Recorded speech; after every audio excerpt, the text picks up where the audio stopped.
Hello, Hello, sir. hello. Hello, sir. Hello. Good evening, sir. Good evening, Yeah, sir. good evening. Thank you for reminding me, Mr. Uh, Yes, uh, sir. yes, let's first of all start peace and conflict. We will now go to peace and conflict. We will now go to other course. Last week we tried to check, or do we first start? Do we first start? No, let's start first with peace and conflict. Last week we tried to check.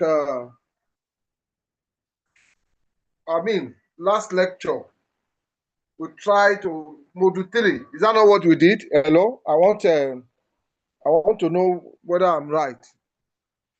Is that what we'll discuss? Module 3, or where did we stop? I think we started with a major typology and causes of conflict. Typology, Yes.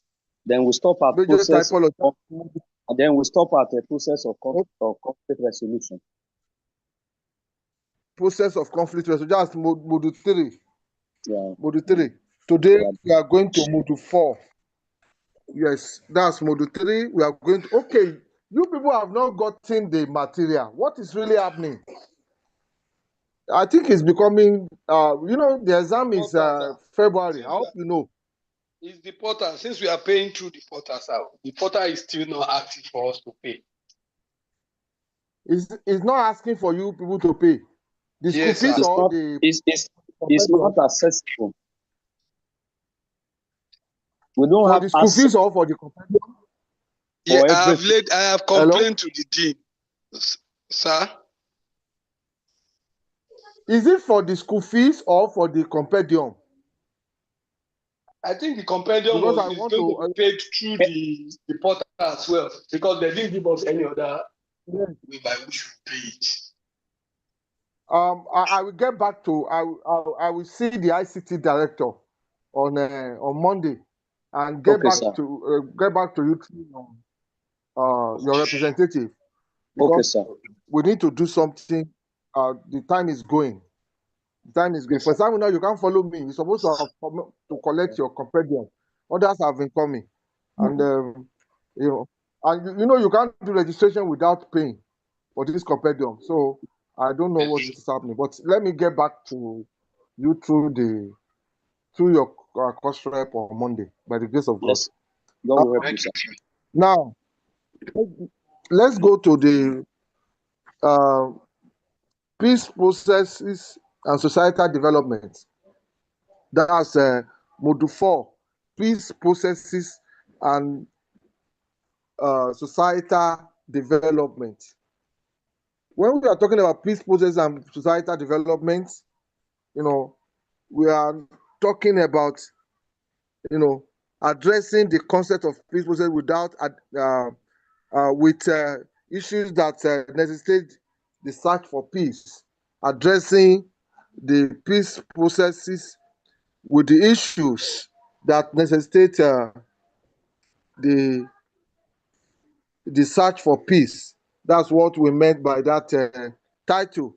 There is no doubt that peace and conflict are intertwined, as I've told you before. Without a conflict, we cannot be asking for peace. So the global system is consistently punctuated by various forms of conflict, both at international and national level. As we have said before, this conflict emerged from multiple factors. Multiple factors. We have talked about political marginalization. We have talked about issue of resource exploitation that has made some people to ask for resource control.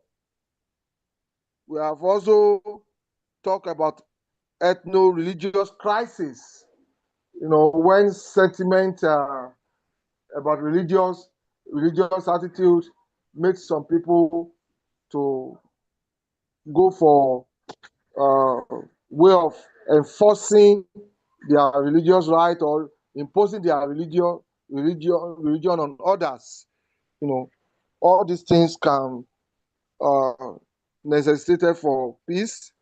We have talked about communal disputes. We have just revisiting the causes of conflict. We have also talked about courtism. We have talked about political motivated violence, like the one that we have, the NSAS. At interstate level, the global system has long been engaged in peace effort too, related to conflicts in the Middle East, such as the one that involve Israel and Palestine, or the one that involve Israel and Iran. In Africa, many regions continue to experience political crisis, including the Tigray conflict in Ethiopia, the South Sudan crisis, and the Russia-Ukraine war, even in Europe. It shows that all over the world, in almost all the continents, there are issues of crisis here and there, and many of them have been blown to full war between two countries or within the state. Other examples of interstate conflicts include ideological disputes, like the one between Israel and Palestine, nationalist movement, genocide, notably the conflict between the Hutus and Tutsis in Rwanda. It has to do with genocide. But by the way, hello? Yes, sir. Are you people listening to me? Yes, I want sir. somebody. Listening. Why is it that? Yes, sir. Yes. Hutus and Tutsis crisis in Rwanda has led to their to total recovery. If I can put it that way, they've been able to gotten up from that crisis to become a continental force. But our own civil war in Nigeria has deepened our crisis the more, and has even culminated into tribal sentiment and a lot of things that still plague our social ecosystem. What is really what's the difference? Why this difference? The Tutsi crisis have led I was in conference in one place, Lasso, about 3 weeks ago, and Professor Gabriel Afolayan, who just came back from Codesra in Kigali, Codesra conference in Kigali, told us a lot of beautiful things about Rwanda, and how Rwanda has really came out strong from their conflict, but our own has made us weaker. What is this is a gathering of intellectuals, and I believe that by the grace of God, my purpose is to make you a conflict resolution expert in your various organizations. What is really the problem? Can somebody help me to analyze the issue? Yes, over to you. Anybody? Hello, sir. I want to ask, so I even ask a question on that Rwanda, because I'm looking at the population. Is it that maybe the tribes that are involved? I don't so much know much about Rwanda, but look, considering that they are coming out from their crisis and becoming better, And then we in Nigeria, we are getting worse, and even after the civil war. My question is this: are we considering? Have we checked whether Rwanda tribes, maybe they don't have much, different tribes, or maybe their population might be, or their geographical this thing might be smaller than Nigeria? That's just what I want to. Those who would answer might want to look into those places. Maybe. Exactly. Hello, sir. Yes, sir. Yes, sir. I'm listening to you. I towing the line of what she has just said. In fact, she read some of the thing I wanted to talk about. When we are talking of conflict resolution, one of the ingredients of conflict resolution is sincerity. Wow. Of the parties involved. Now, if you look at the Nigerian state is just an amalgamation of so many different tribes.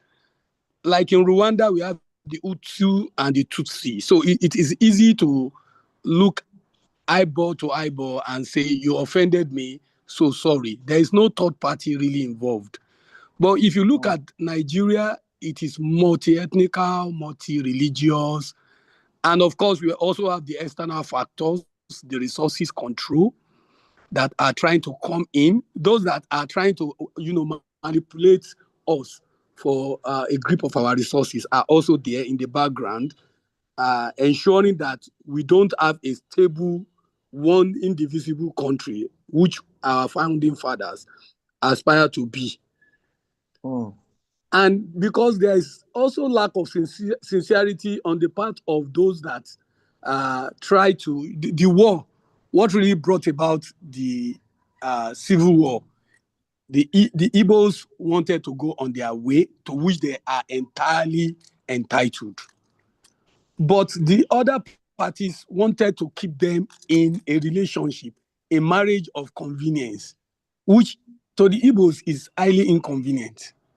And because that question has not been answered, why do we want to keep the Igbo in the Nigerian state?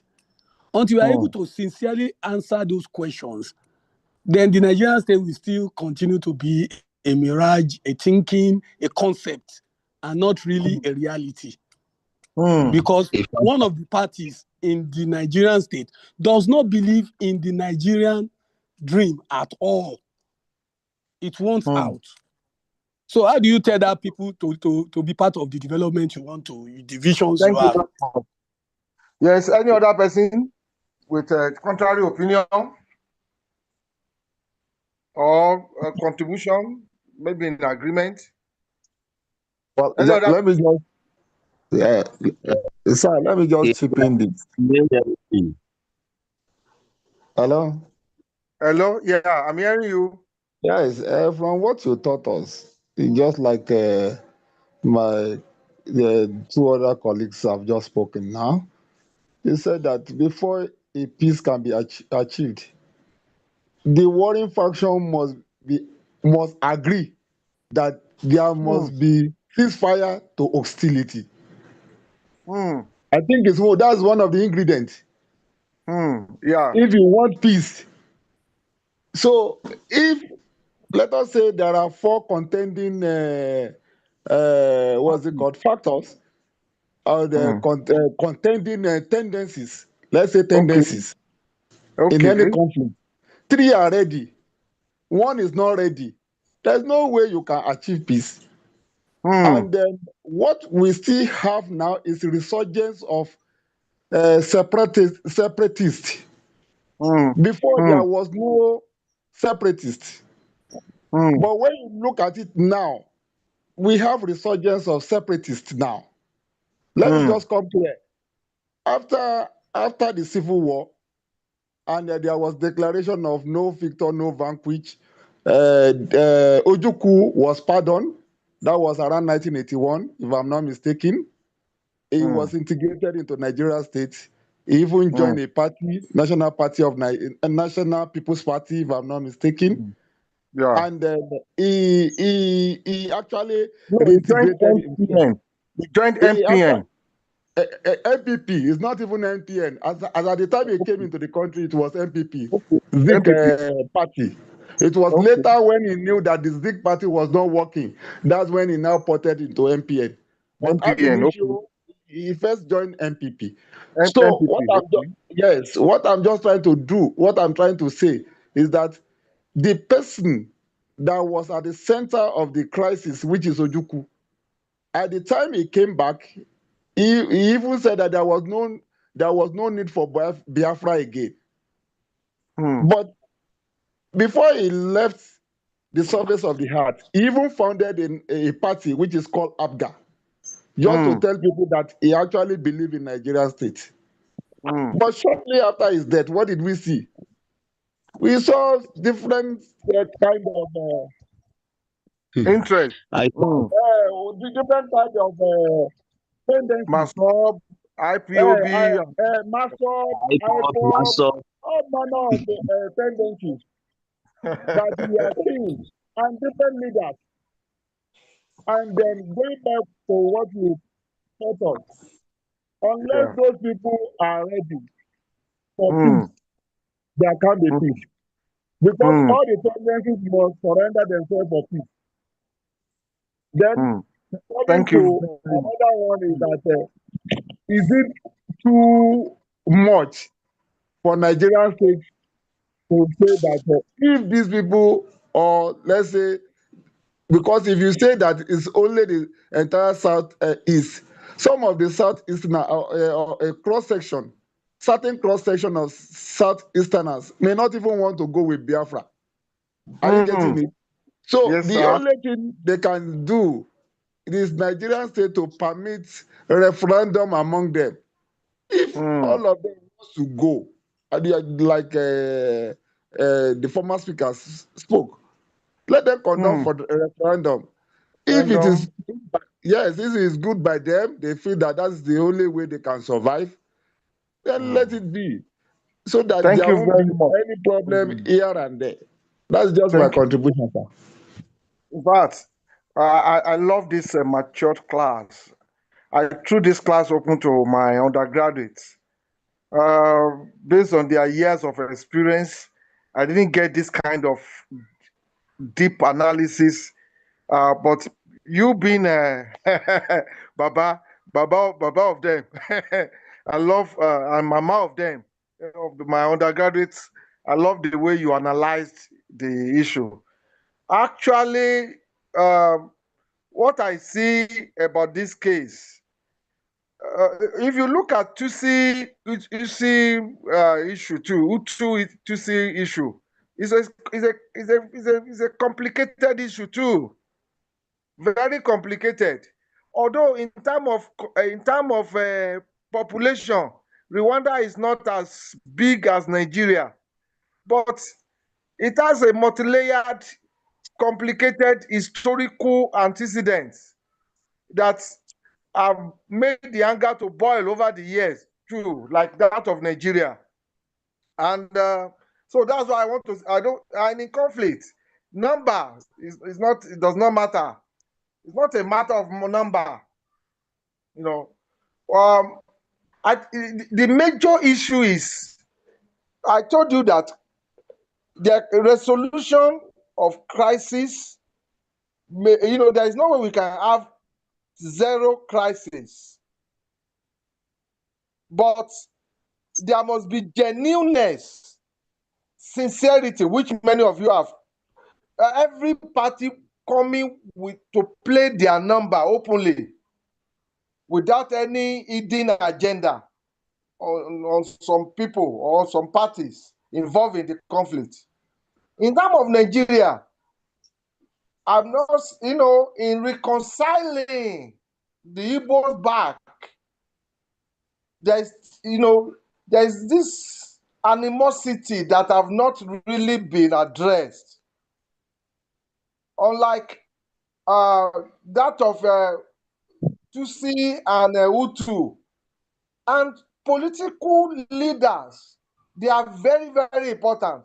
That's why, this issue of democracy is sometimes very, very very, very difficult to define whether it's a form of the best form of government.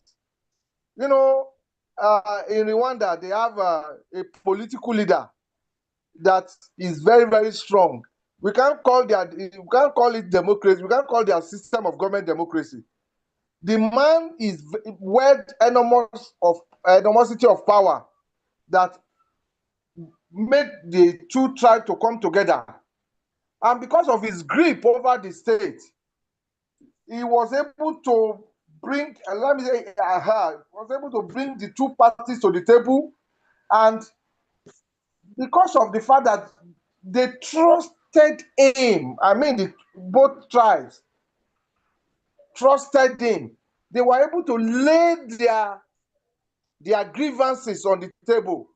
And there was genuine way of addressing those grievances.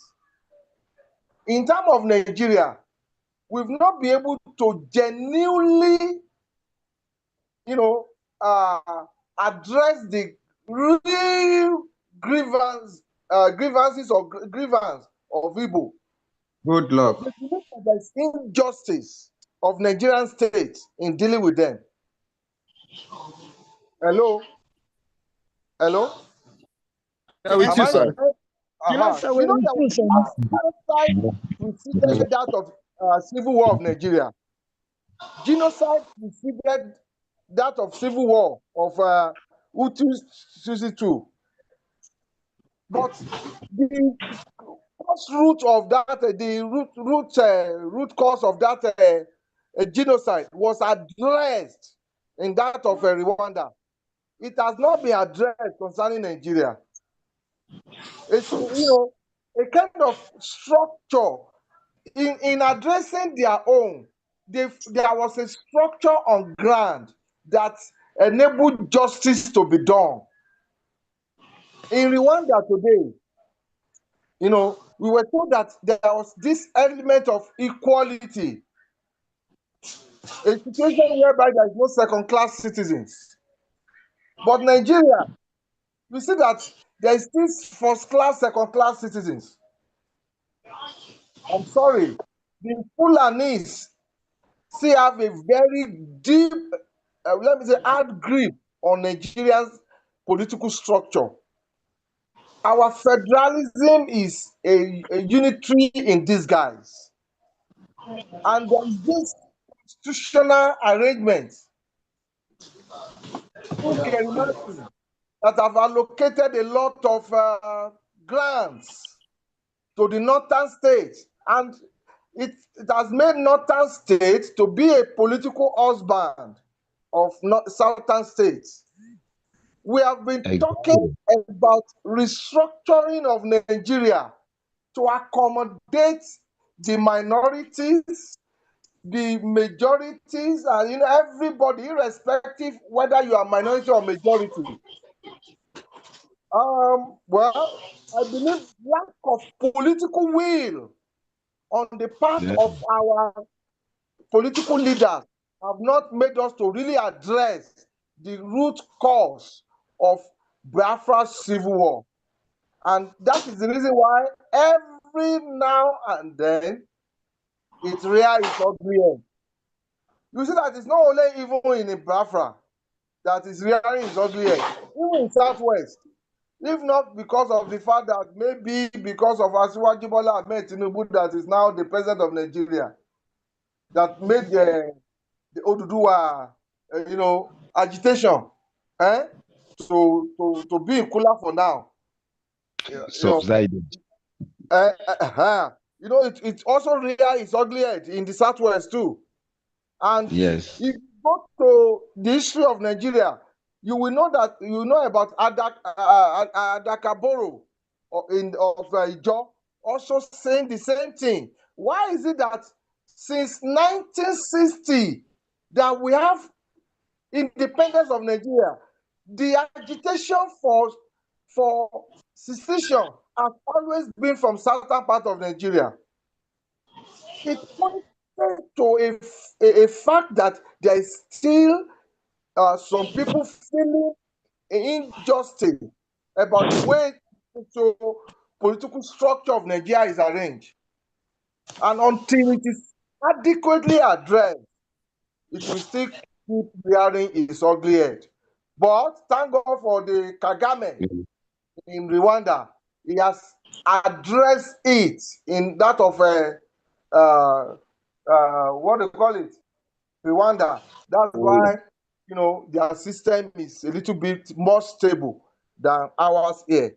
I don't know whether you understand me. I want to know whether you understand what I've just pointed out. Did you? Hello? Yes. Excuse me, sir. Excuse me, sir. Yeah, Hello, I'm hearing you.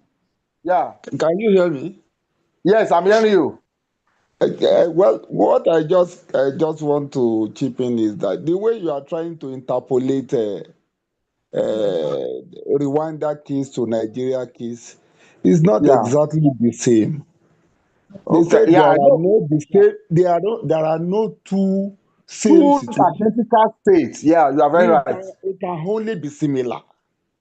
Yeah, exactly. You will look back to post-independence, and you will look back to 1966 coup.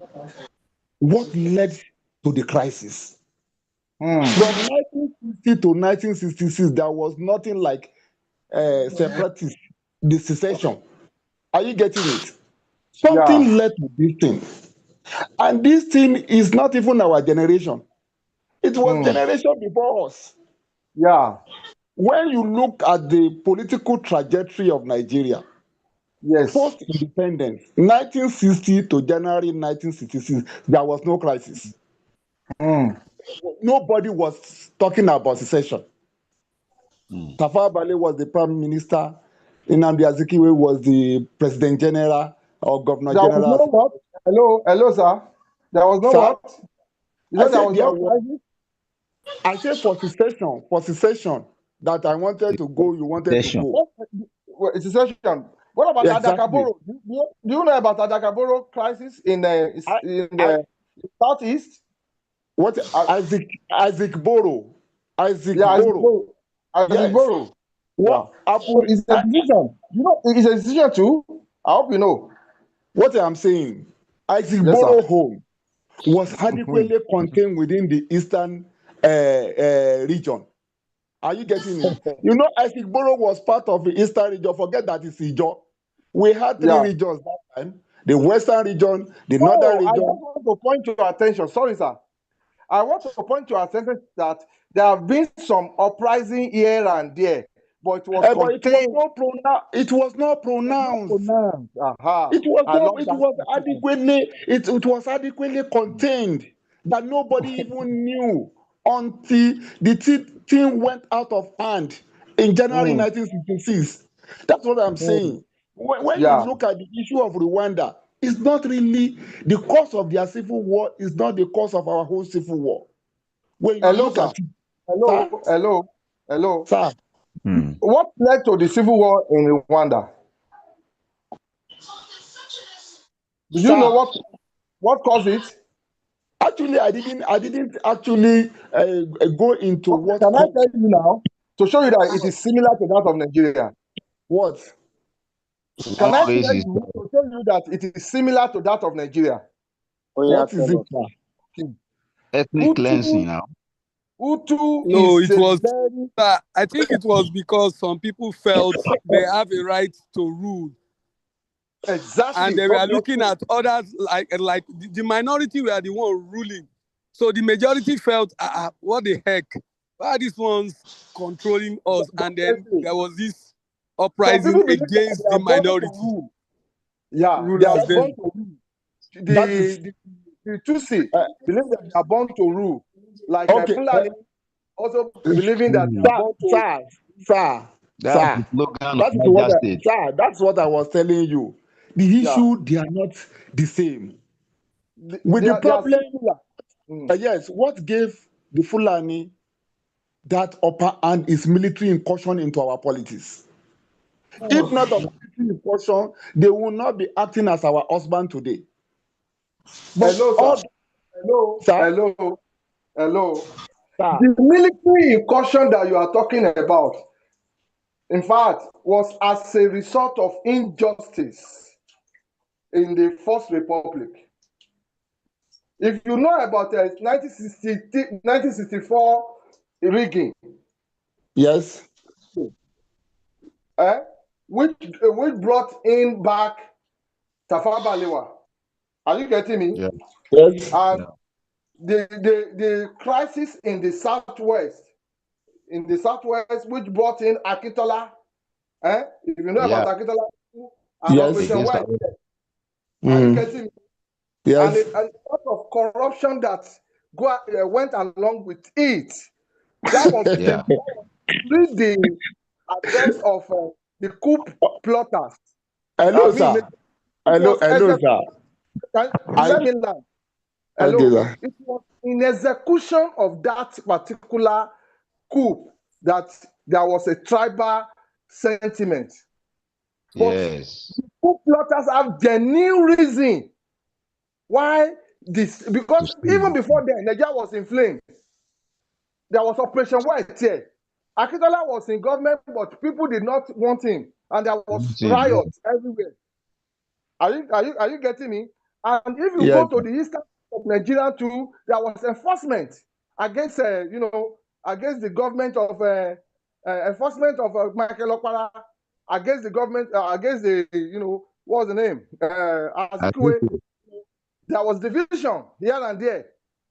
The only stable polity region there was northern part of Nigeria. Are you getting me? As a result of the Fulani oligarchy, wanting to impose themselves upon Nigeria. That was the reason for the military coup of 1966, January. But they also made mistake in execution of those, where the political gladiators in the north were executed. Yes. Political gladiators were executed in the southwest, and were executed, but there was a kind of way of escape for that of southeast. Are you getting me? So look at what happened in the Rwanda too. You can find similar force of one particular tribe want to lord over others.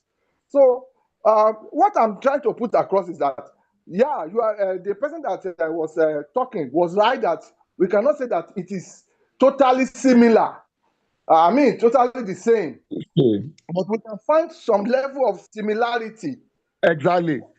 Okay. Level of similarity. Before is genuineness. Sir, you have taught us all those ingredients. Yes. All this sincerity, openness, genuineness, this. In resolving the crisis. Exactly. Thank God you taught us. There was nothing like that in the definitely. Southwest. Definitely. In the Nigerian state of today. Hello, Tayo. Hello, Tayo. Mo wà nínú meeting, màá pè ẹ́ padà, Tayo. Màá pè ẹ́ padà, mo wà nínú meeting, jọ̀ọ́. Hello? Hello, are you listening to me? Yes, yes, we sir. are. Hello? Yeah, we are. You hello, have I lost my audience? No, we are hearing you, sir. We are hearing you, sir. Before, I know. Have I lost my audience?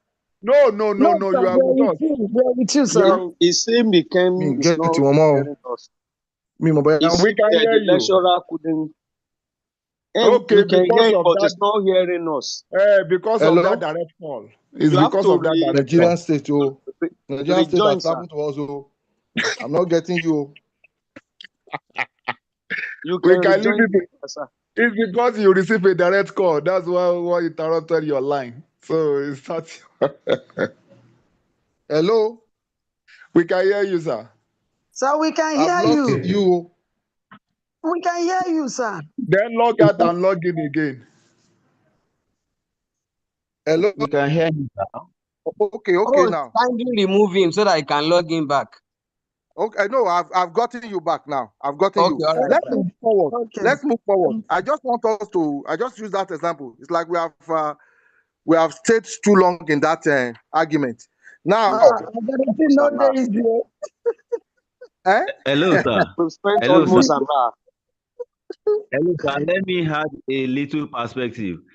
Okay. What makes Nigeria's case a bit different from the Rwanda case is that Nigeria has more ethnic groups and tribes than the Rwanda nation.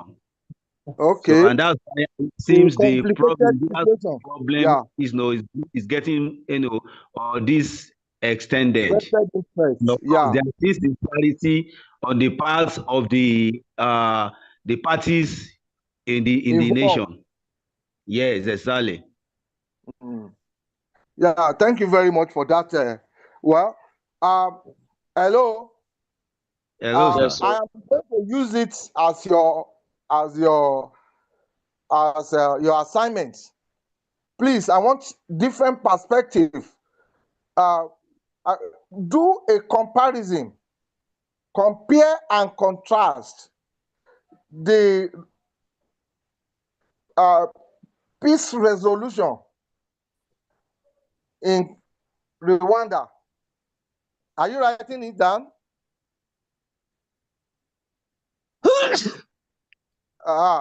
Peace resolution in Rwanda and and peace resolution of Nigeria's civil war.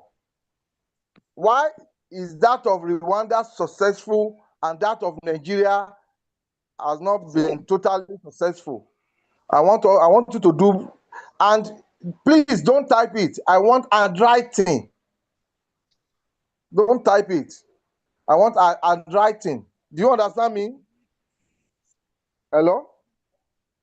We are hearing you. Yes, we are hearing you. But how do we submit? You submit it to me when you come to exam to write exam. Okay. A paper in school. Noted, sir. Now, the pursuit of peace among states. Let us look at this topic. World leaders increasingly recognize that meaningful development cannot be achieved in an environment riddled with conflict, and that's a fact. There's no way we can ecosystem of conflict can never give back to development. Also, this has made the countries in the world to form regional and international organizations. And in order to be able to do that, to foster peace, we have had international organizations like ECOWAS, the Economic Community of West African States, coming into the political scene. In 1975, it was formed. We have had Intergovernmental Authority on Development, like IGAD in East Africa. We have had African Union, AU. We have had the European Union, and we have had the United Nations. These organizations were established with mandates to promote peace. How successful they are is a matter of opinion, but to a certain extent, we can say that ECOWAS has really, not of recent, that we have some military coup rearing their ugly head in Africa, I mean West Africa. ECOWAS has really helped. You will all agree with me that the forming of ECOMOG actually resolved the crisis in Liberia, in Sierra Leone, to a certain extent. And today we have a stable political system in those countries. EU too has been, have tried, but to me, I can say that ECOWAS is it can be used as an example of country of international organization that has really helped, like that. Despite widespread conflict and instability around the world, Yes. Affecting food security, human development, and general well-being, the absence of direct war between major global powers, we can say to a certain extent, have also pointed to the fact that United Nations has succeeded to a certain extent. So, the major pointer to that is that at least we have not had Third World War. And, so it's still a success to a certain extent. Peace process and societal development. There is a nexus between peace process and societal development. I wrote it here that the idea of peace is both spiritual and philosophical. Idea of peace. Spiritually, peace is a divine command. It's a divine command. And when you look at all the religions in the world, they all preach peace. Their progenitor always talk about peace. And Jesus Christ is called Prince of Peace. And if you go to Islam too, Muhammad always talk of peace. In fact, the meaning of Islam is even peace. Islam means peace. When you go to the other religion of India, you see that it's always about peace, peace, peace. Taoism too, of Japan or Chinese, always talk about peace. And they always talk about a heavenly kingdom, which is peaceful. Islam talk about Jannah. Christianity talk about paradise. So the idea of peace is both spiritual and philosophical. How is it philosophical? Thinkers like Thomas Hobbes emphasize peace. When you look at the social contract of Thomas Hobbes, he always talk about peace through the formation of social contracts. In his theory, individuals surrender their freedom to a sovereign state in exchange for order and protection. This marked the transition from the chaotic state of nature, where life is solitary, poor, nasty, and brutish, into a more organized, peaceful society. It is philosophical. Politically, peace is seen as the administration of justice. Administration of justice. Martin Luther King Jr. said that peace is a presence of justice. Peace is a presence of justice.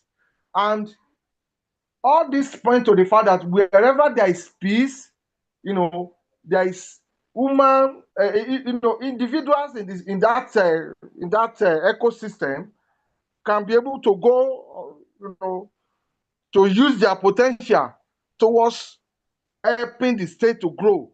So development is, follow where there is peace. Development is aftermath of peace. There can never be development if there is no peace. So peace is enabling environment for development, and that's why where there is going to be peace, justice, there is a cohesive state instrument like the police, military, to help enforcing the constitution of the state.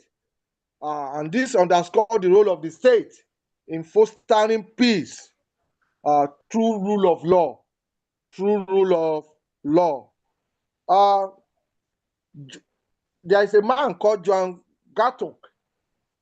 Joan Gartuk. Gartuk is Galtung, a renowned scholar. It's a very renowned scholar in peace study. It's categorized peace into two types: negative peace and the positive peace. Negative peace and the positive peace. According to Joan Gartuk, negative peace is the absence of direct violence, war, and fear. Absence of direct violence, war, and fear. And positive peace is the absence of structural injustice. Absence of structural injustice and the presence of equitable relationship and inner peace. From this now, I want you will know that Nigeria, as we are now, we are experiencing both negative and positive peace together, because there is direct violence in some places like Borno and so on and so forth, where we are dealing with terrorism. But all over Nigeria, we have we still have problem with a positive peace, because there is a presence of structural injustice and presence of inequitable relationship. So peace in many places in Nigeria is a piece of graveyard. In other case, government policies play a critical role. In determining the type of peace a society will experience. Even in the United States of America, like I told somebody recently, I said in United States of America, although I have negative peace, but they don't have positive peace. Because there is still this racism and all kinds of inequitable relationships, which rear their ugly head.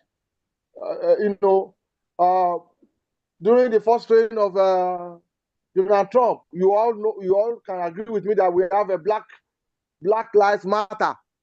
I hope you understand what I'm saying, which show that we still have inequitable relationship. So the United States of America, is an example of a place where we don't have a positive peace, but we have negative peace over there. The United States Institute of Peace defines peace as the existence of conditions that encourage positive relationship. And that's what peace is all about. Similarly, Nigerian Institute of Peace Conflict Resolution defines peace as a state of harmony, security, and justice. Now, when we are now talking about development is not all about building of skyscrapers, building of there's this. Hello. There's this definition of development, which makes development to be seen like a growth. There's difference between growth and development. A country can experience growth without actually develop. So this measuring development of a country by GDP and all this, another economic measure may not actually bring out what development is all about. In the context that we are talking about, development means improvement in human relationship, improvement in human relationship, maturity of structure of governance, which enable the governance to deal with issue encompasses poverty reduction, employment generation, political inclusiveness, and infrastructural development. But in many cases, it is infrastructural development that is being used in most cases to actually define what development is all about. And that does not depict what development is all about. Essentially, development signifies transformation. So when we are talking about development, we are talking about transformation. And can there be transformation without peace? No, is my answer. Transformation from current state to a more desirable one. That is what development is all about. Transformation from current state to a more desirable one. Look at that of Rwanda that we are talking about. They transformed from a crisis-fested environment, to a desirable one. In fact, the cleanest African state presently is Rwanda, according to many, cleanest. It's Rwanda, whether we measure quantitatively or qualitatively or quantitatively, it is a duty of leadership at all levels to adopt strategies that promote noticeable and sustainable improvement in society. And according to World Bank, indicators of national development include: there must be technological advancement, there must be increase in investment, improved infrastructure, strong, efficient institution, political stability. I hope you are getting me. Please, I hope you are getting me. Hello? Hello? Yes, sir, we can Hello? get you, sir. We're We getting you, can hear sir. you, sir. No, sir. Okay. We're getting you, sir. We are Yeah. with you. Okay, thank you very much. Political stability, enhancement in human capital development, including education, healthcare, and living standard. Now, let me now a kind of round up this and jump to other, to say that when we are talking about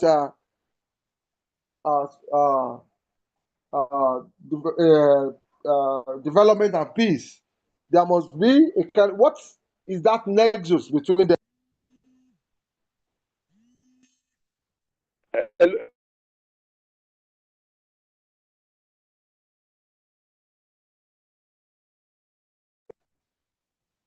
When we are talking about development, there is impact of peace on societal development. That's where I'm going to round up. Peace is essential for development, as I've told you. But how do they link up? Let me tell you the nexus between them. The nexus, some of the most notable benefits of peace to development is where there is a peace, development is easier because there is going to be social cohesion. Social cohesion is very, very important ingredient of development. If there is no social cohesion, there can never be development. And there is no way we can have social cohesion where crisis is taking place. Likewise, where there is going to be development, development, there is going to be economic growth. Peaceful environment attract both domestic and foreign investments. And when we have foreign investment, both foreign investment and domestic investment in a country, there's no way there won't be development. There won't be development.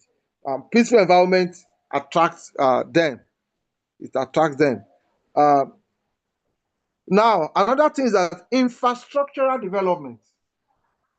Life of people must be made easier. There must be enabling environment. And there is no way there can be an enabling environment without infrastructural development. And crisis always destroy infrastructure. Wherever there is crisis, there is going to be destruction of infrastructure. But wherever there is peace, there is going to be building of infrastructure. So there is nexus in that area too. where there is peace, there is going to be improvement in security. And improvement in security is very, very, very, very important to development. No foreign investor will want to invest where there is insecurity. Where there is insecurity. So where there is improved security, which peace engender, there is going to be societal development. And another one is political stability. Peace support a functional political system. Peace support a functional political system. Although we can say that our democracy since 1999 is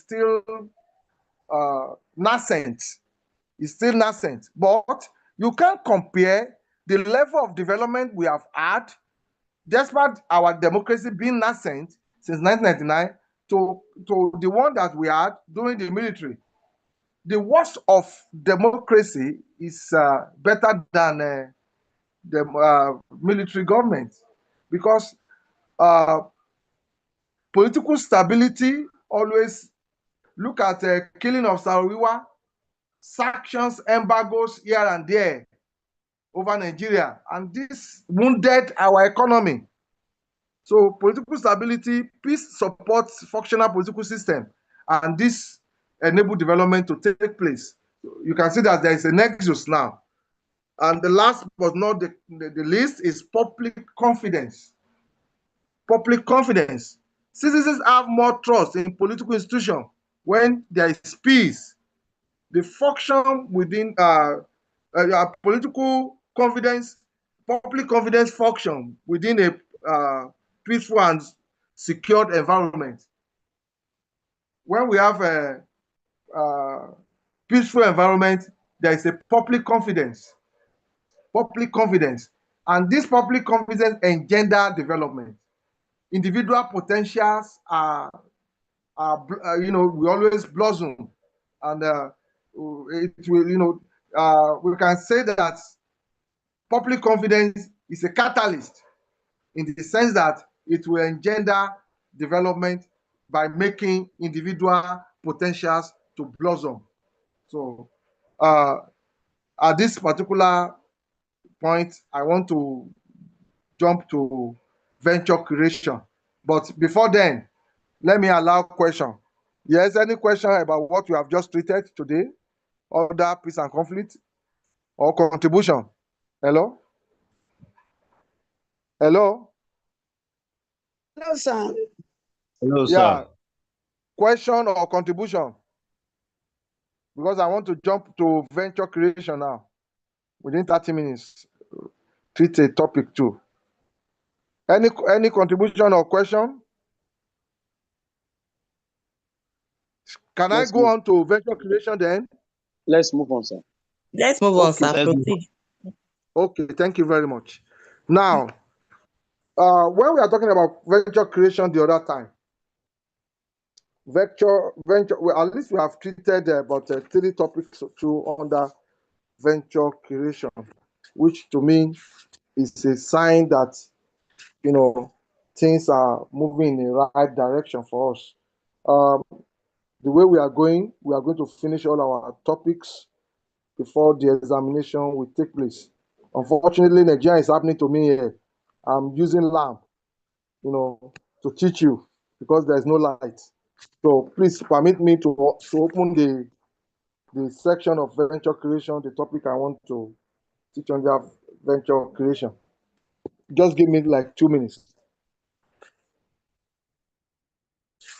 Where did we stop the other time under venture creation? Please, can somebody remind me? Because I have a lot of part-time students I'm teaching from many centers. Yes, anybody? Okay, we stop at factors in production selection. Okay, product selection. Factor in production that engender product selection. Is that also? Offshore, yes. Technology. We are finished. Yes, we have finished module. We are going to module 3 now. Evaluating business idea. Did we talk about evaluating business idea? No, we've not done that, sir. Okay, let's briefly talk about evaluating business ideas. It is one thing to generate business idea. It is another thing to know how to evaluate them and bring out the best for execution. You know, generating business idea is good, but there must be techniques of evaluating this business idea and making sure that the business idea actually work for the society, actually work for the society. Uh, in generating business idea, you know, there must be a concept of business plan. A business plan is a formal document. It's a formal document that outlines the roadmap for a business venture. If you don't have business plan, you know, ideas may die. No matter how good the business ideas is, without a good formulated business plan, it can stifle the idea. So when we are talking about evaluating business idea, which is a fundamental process in enterprise development, we must also look at a business plan. A solid business plan will make idea to actually work very well. Now, what are the importance of evaluating business idea? What are But before then, in executing summary of business plan, there's a need for market analysis. Market analysis. This analysis examines industrial trends, industry trends, customers' demographics, the strengths and weaknesses of competitors. When you have this well detailed, it will strengthen the business idea. It will strengthen your ability to evaluate your business idea. It will identify opportunities and threats, enabling entrepreneurs to position their products or services more effectively. But you need to understand, some people may be questioning why, or interrogating, why do we need to have a business idea? Having good business idea will reduce risk. It will enable us to reduce our risk. When you don't have a genuine, solid business idea, risk involved is always very high. Having good business idea will also enable you to plan your resource effectively. It will lead to efficient resource allocation, ensures time, money, and effort are directed towards the most promising opportunities. Another importance of evaluating business idea is identify challenge early. When you evaluate your business idea, you'll be able to identify challenges around that business early. It reveals potential obstacles before significant resources are committed. And the last but not the least is that it increases success rate. A good business idea that is well evaluated, will increase success rates. That is, it enhances the probability of launching a sustainable and profitable business plan. What are the key criteria now for evaluating business idea? For example, you want to have a profitable private medical lab.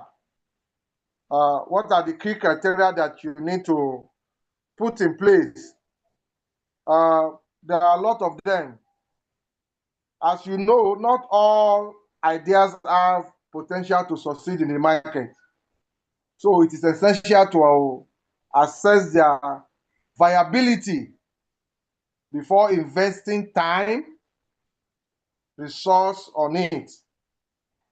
There's a need for systematic evaluation because it will identify ideas that address real problems, meet market demand, and possess the profitability and growth. Now, what are the key criteria commonly used in evaluating business idea? Number one, there is a need for market need and problem identification. Please don't generate any business idea if you have not identified any problem. Problem identification is very, very key to evaluating business idea. Can that business idea resolve the problem that you have identified?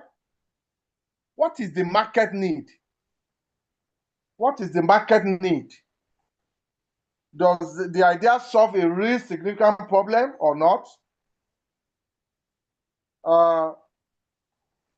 Another one is, what are your target markets? Target market and customer analysis. The taste of the customer. Customer analysis. Hello.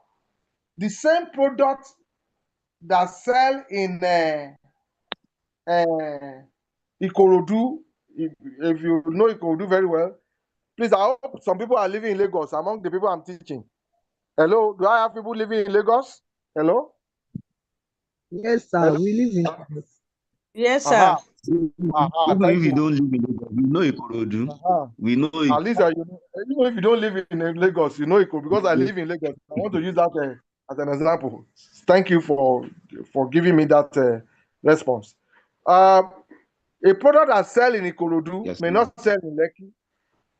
The same product that sell in Ikorodu not sell in Lekki. And it's not that they don't need it in Lekki, but you know that price can discourage people from buying it in Lekki. Or the package. The package. So you need to have you need to analyze customer. Know the customer. For example, you want to sell a product in Lekki and you are saying 200 naira, 200 naira. They will just be looking at you. This price that you want to buy 200 naira. Will it work? Will it work? Because you can make it 5,000. I said you can make it 5,000, sir. You can package it in such a way that when you say 5,000, they will want to, so now okay. You need to know customer analysis. Hello? Somebody is talking. I know, but they will just say that it's of quality, even if it is not. Exactly. Thank you. Packaging is very important. So customer analysis will enable you to know the kind of package you are going to give to your product. So targeted market. Who are you targeting? What is their taste? Are you targeting the elites? You know, there are some entrepreneurs. There's this fashionpreneurs. They don't design for common people. The same filler that cap that you can buy 200 naira in Ikorodu. The way they will do their own and package it, they can sell it 100,000 to people in Lekki. People like Kenny Jones. Yes. If you know people like Kenny Jones, people like what's the name of this one that celebrated 50 years recently? He's in Abuja. This the designer, a fashionpreneur. I've forgotten his name now. He celebrated his 50 years anniversary, 50-year birthday recently in Abuja. They always design for the big people, presidents, governors. And you know, they know how they package themselves for that kind of situation. So when you are evaluating, you must know about your targeted market. You must also know the market potential. What is the potential of that market? Is it seasonal? Is it seasonal, or is sustainable throughout the year? So you must know the capacity, the potential of the market. The potential of the market. What is the size of the market? It's very, very important. You must also know the competitive, competitive nature. You must do competitive analysis. These are to evaluate your ideas, business ideas, competitive analysis. Who are your competitors? Who are you running who are you running to overtake? And who is running to overtake you? You need to do the analysis very well. This business idea will make you to overtake people in front of you when you implement it, or will make you to be ahead of people that are running after you. Give them gap. You need to do competitive analysis. What are the competitors? Who are the competitors? That's what I want to say. Who are the competitors to this? What are their strengths and their weaknesses? You also need to do what we call technical feasibility. Technical feasibility. Can the idea be realistically developed and delivered using available technology within your environment and resources?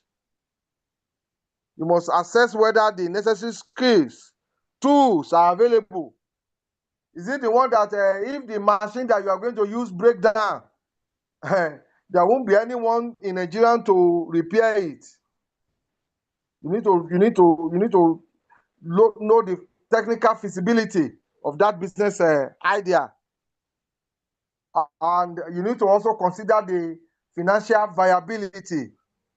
Financial viability is very, very important. You need to also know about risks and challenges. Risks and challenges. And, all this will enable you. These are the key criteria that you need to consider in business evaluation.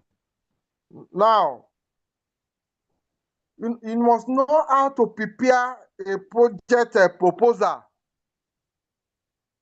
A project proposal is very, very important in evaluating business. Project proposal. This project proposal. A project proposal is a detailed document that presents a business idea or specific project to potential investors. Can I repeat that again? Hello? Or did you get it? Yes, Can I sir. repeat it? Repeat, sir. Please. Repeat, sir. Let's get it better, sir. Okay. A project proposal is a detailed document that presents a business idea or specific project to potential investors, partners, and other stakeholders. Even when you want to borrow money in bank asks for your proposal. And if you don't know how to write a good proposal, they may not borrow you money because they want to know whether you have a solid business idea that can make you to pay back the loan given to you in time. So business proposal, project proposal is very, very important because it is the one that indicates whether your business idea is solid or not. And the preparation of project proposal begins with a clear and compelling executive summary You need to have a clear and executive summary that captures the essence of the project. When you look at some proposal, you won't be able to know the clarity. There is no clarity of the executive summary. What is that business all about? It must be written in a clear way that will make everybody reading it to know. They must know the significance and expected outcomes of that project. And another one is that it must be followed by a well-defined problem statement. There must be a well-defined what? Problem statement that articulates the specific issue or need, the specific issue or the need the project want to resolve. There must be problem statement. What is the problem that idea is resolving? That will make the investor or anybody interested in the project to know whether the idea can actually solve it or not. So when you don't have a problem well stated, you have not written a good detail. For example, if the project involves developing a new product, the problem statement might highlight a gap. What is the gap in the market, in the current market? You must know the gap in the current market. In the current market. Or customer dissatisfaction. Is there any, why should a customer of a particular product, of a similar product, leave that product they are getting patronizing before? Why should they leave that product to your own new product? It must be well stated. Why should I leave the product I'm already patronizing before to now say that it is your own that I want to buy now? You know, it must appear in your project. Next is that the project outcome. What is the outcome of the project? It must be measurable and time bound. So when you are writing a business proposal, you must tell us the proposal outcome. Specific, you must be specific. It must be measurable and it must be time-bound objectives. This objective will guide the project implementation and serve as benchmark for success. It is when you are achieving these objectives that you can now be using it as the benchmark for your success. Now, a critical component of the proposal is the budget. What is the budget you are looking at? The budget. And when we are talking about the budget, you must present a breakdown of estimated cost. A breakdown of estimated cost, such as equipment, what you are budgeting for equipment, labor, material, overhead. Are you following me? And contingency provision. You need to be specificity. It's very, very important. You must be specific. Estimated, I'm estimating generally between. No, you can't be using that language. You can't be using that language when you are writing a detailed project. You must be specific. The one allocated to the equipment, labor, materials, overhead, and contingency provision. And you must be realistic. Your budget must reflect the proposal's understanding of the financial demands. It must reflect that. Proposal's understanding of the financial demand. And it must allow the stakeholders that are reading that project to assess the project viability. Your budget will show whether your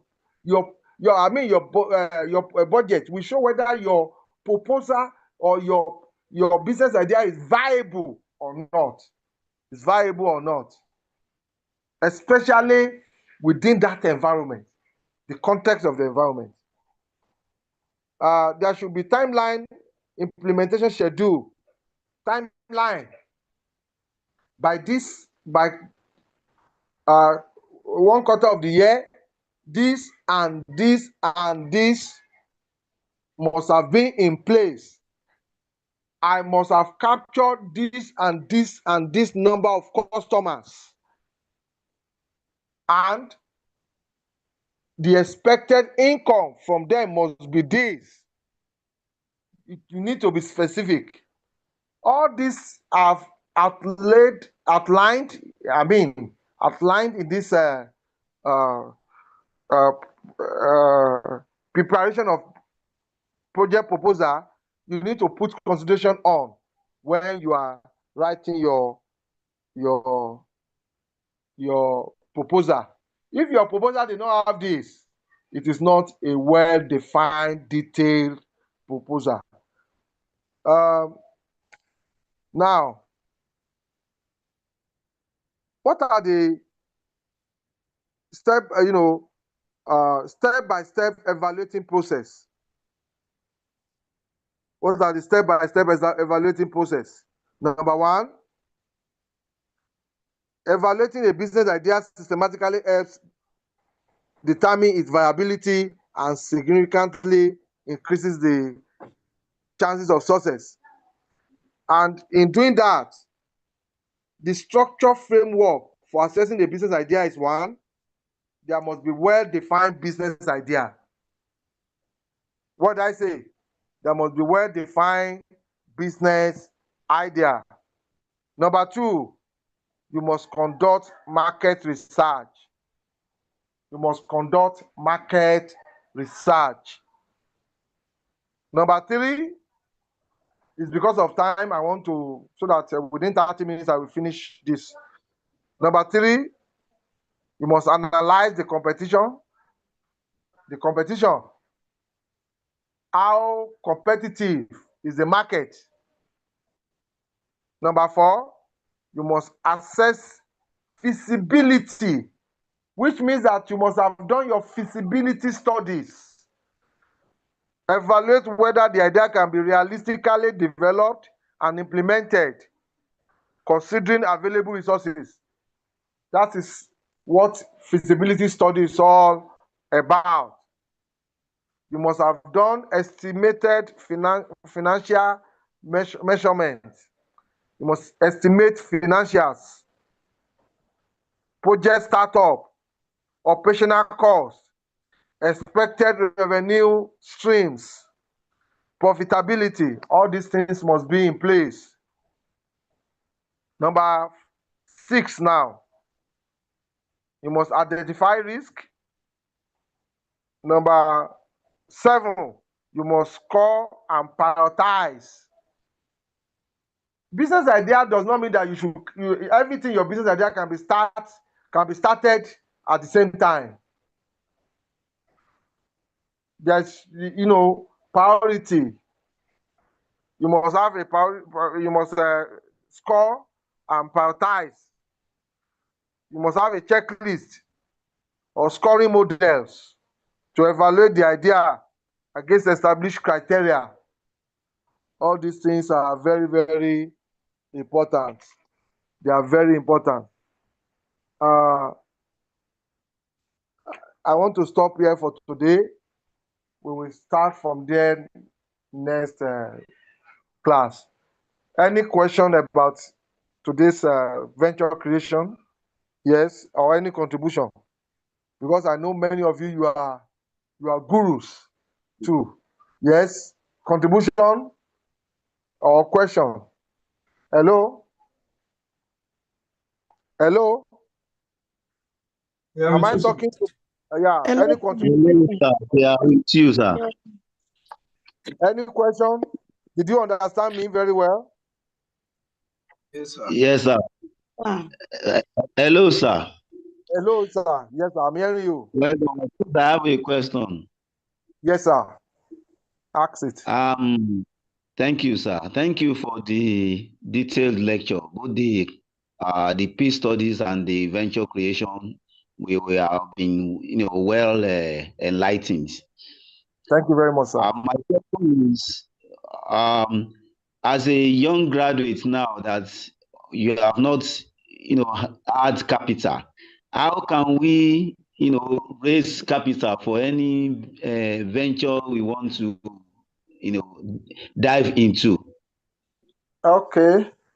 That's a very good question. Raising of capital. You Yes. cannot even start talking about raising capital without knowing the venture that you want to create. You can't know amount of capital that would be necessary to establish without first of all have a business idea. What is the business idea? That's the first question that a good Hello? entrepreneur. Hello. And Yes, after you have known, identify a business idea, and you have evaluated it, now you need to do what I call financial viability. Because in raising capital, there are a lot of ways you can use to raise capital. Number one, from personal saving. You can raise capital from personal saving. And that's the that's the common way of raising capital. At times, your personal saving may not be enough for the business idea that you have generated. That may make you to have a joint, seek joint relationship with somebody. The problem of some people may be capital, money, but the problem of some people may not be money, but idea. Yeah, yes. I hope you understand what I'm saying. You have idea, Yes. and you don't have money. Somebody may have money and may not have idea. So if your personal saving is not enough, are you getting me? To start your business, you need to look for somebody that have money, the venture. Yeah. They call it silent investor. The problem of many people with business idea is that they are there is this exclusive, mentality. I want the whole profit to be mine. And if you look at a good entrepreneur, they don't think like that. Yes. Look at even Dangote. Dangote, the richest man in Nigeria. He's not the only one that owns the refinery. There's Sure. percentage that belongs to some banks in Europe. Percentage also belongs to some belongs to NNPC in Nigeria. That's a rich man. That's how a rich man thinks. A good entrepreneur. They don't think of exclusivity. Who can I join with that has resources? And now it will not be profit sharing. The only thing is that there must be solely legal documents to establish that profit sharing. Are you getting me? So it's another way of raising capital. Another way of raising capital is approaching banks. Approaching banks. In approaching bank, that's why detailed proposal is very, very important. And if you have taken notes of all the key criteria I mentioned in writing, because many proposals that people submit, business proposal that they submit to banks failed because those bankers are trained, they're investment analysts. Yeah. I mean, analysts. They are trained to look at loopholes so that a bank will not commit the money of the people that save with them to venture that will make those money to be drained. So you must submit a detailed detailed proposal to bank, and you need to know about their interest rates and what is their collateral talking about. I hope you understand what I'm saying. So it's another way of raising capital. Hello, are you listening to me, sir? Yes, sir. Another way is approaching cooperative society. There are a lot of cooperative societies that you can join. You just need to have some level of saving with them. They can borrow you money. But I always say this, don't start your business with borrowed money. Have a little bit of personal saving. Are you getting me? Yes, sir. Let it a little bit of personal saving, because if everything about investment is borrowed money, what about if just investment just you are going to be in total debt? So it is better to start small and grow big.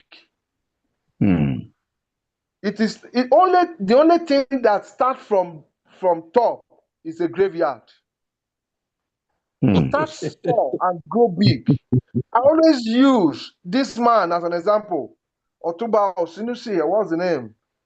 The owner of Caleb University. You know about Caleb University? Yes. Hello? Yes, sir. Yes. The man is a grade 2 teacher. Wow. A grade 2 teacher. Incredible. I know his house, the house that he lived in Owodunni Street at Ketu. He started Caleb, that has become Caleb Group for School today, that has even had university. He started it as Jelio Simi Kindergarten School. Jelio Simi in one room apartment at number 14 Owodunni Street, Ketu, Ikosi Road. Wow. That's where he started from. He would go to Ketu Market with a bell in his hand. With bell in his hand, you know, that was how he started.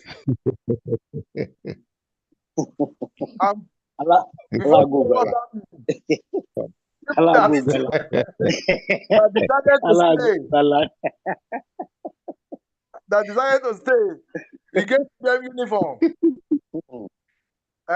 From there, he started nursery and primary school. From nursery and primary school, he moved down to Aladelola. If you know Aladelola Street in Ketu, he started nursery and primary school there. From nursery and primary school, he started secondary school. Not international secondary school now. The secondary school, you know, for Jelio Simi too. You know, you can. Jelio Simi style of education. He didn't join a tertiary institution like that. He started with from the scratch. Complete metamorphosis. I lecture in his Caleb Institute of Education, where he has this Adeni Ogunsanya College of Education annex in Ketu. I was one of the lecturers there when I finished my master in 2005. He started Caleb Institute of Education. Adeni Ogunsanya College of Education. So he used that to survey, to know about how to run higher institution. before Yeah, he yeah. to Establishing have a a university. You can see the level he started from. So From the base. From from grass to her, grass that to is grace. an example of an entrepreneur. Yeah. The problem of many of we entrepreneurs today is I want to start big. Yes. Yes, so. You don't have to start big. You don't necessarily have to start big. I'm not saying that if God bless you, you can't start big. But if you have big investment, start small and start Yeah. gradually expanding. Even if you have a big capital, start small and gradually, because Yeah. there are some knowledge you need to pick up along the way. Because we reach the minimum. And if you Yes. don't put those knowledge up, it may backfire later on. I don't know whether I have answered your question, sir. Hello? You did. Hello? Yes, sir. Hello, sir. Yes, sir. The You person did. that asked question. Have I answered your question? Odeja, where are you now? You Yes, have sir. extensively answered the question, sir. I think maybe it's next one. Yeah. Any other question? Because I want to raise the curtain over the lecture.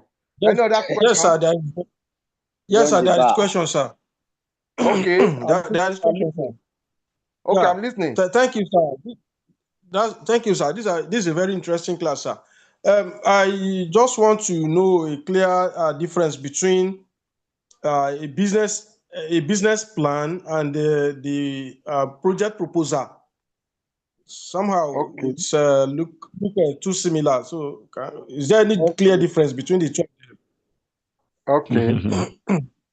Let me answer you now. A business idea is a thought, business thought to solve a You must have a particular business plan problem. first before you write the project. A business thought. Let me tell you something. Not every thought is an idea. Can you listen to me? Not every thought is what, sir? It's an idea. It's an idea. All right, sir. The difference between a thought and idea is that a thought does not solve. Not every thought solves a problem. Okay, sir.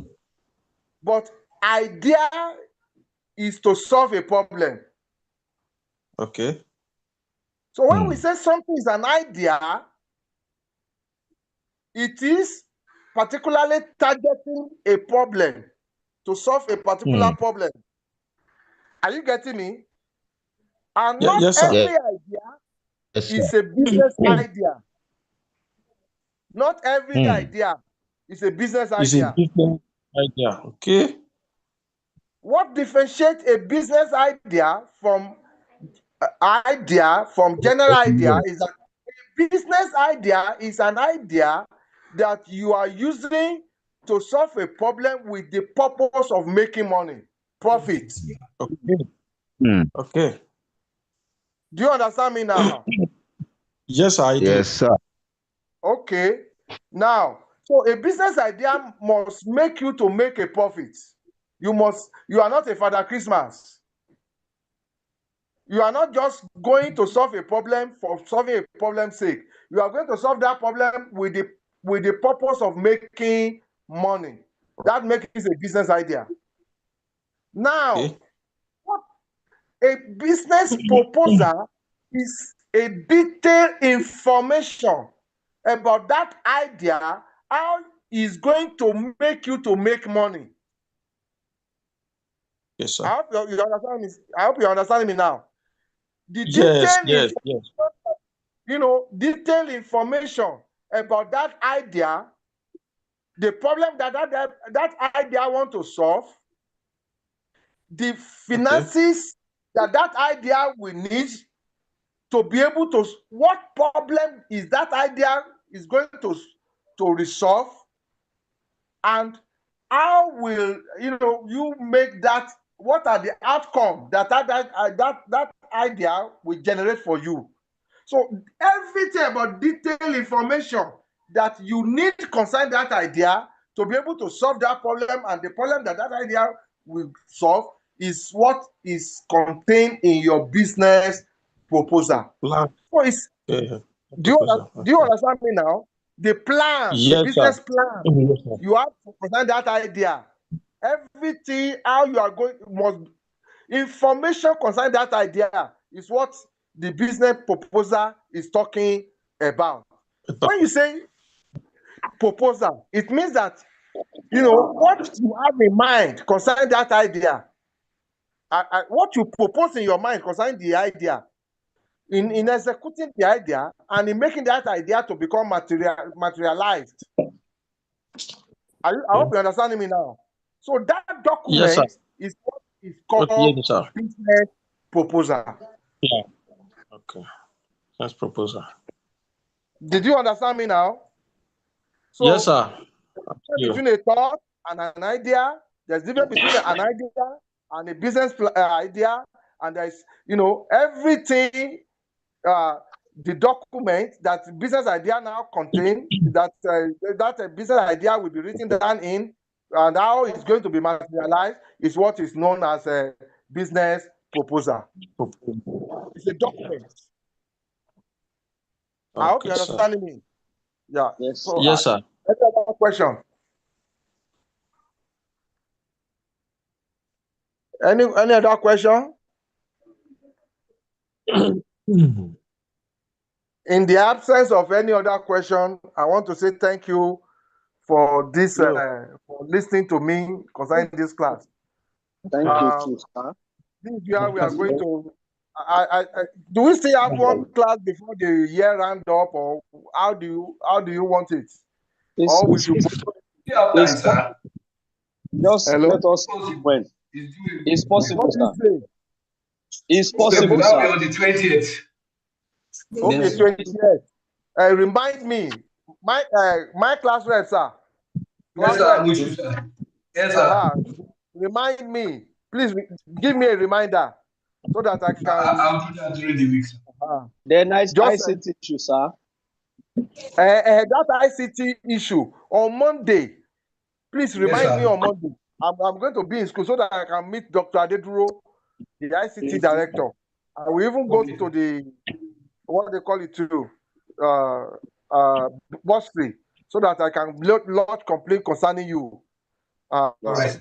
Because you need to have the complaint. Very, very important. What's the strength of your class? What's your population? We are about 62. 62. Yes, Please remind me my class rep on Monday so that I can talk to the ICT director and the people at the bursary. God bless you. Have a very wonderful night.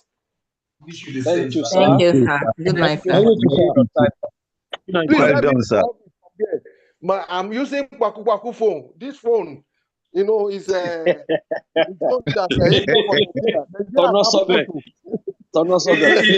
the job very well, sir. But it's serving the purpose, sir. In that it's fulfilling its mission. Please help me. I'm sure the phone is solving problems, sir. Jealous. So, guys are investors. Investors don't just buy things for buying sake.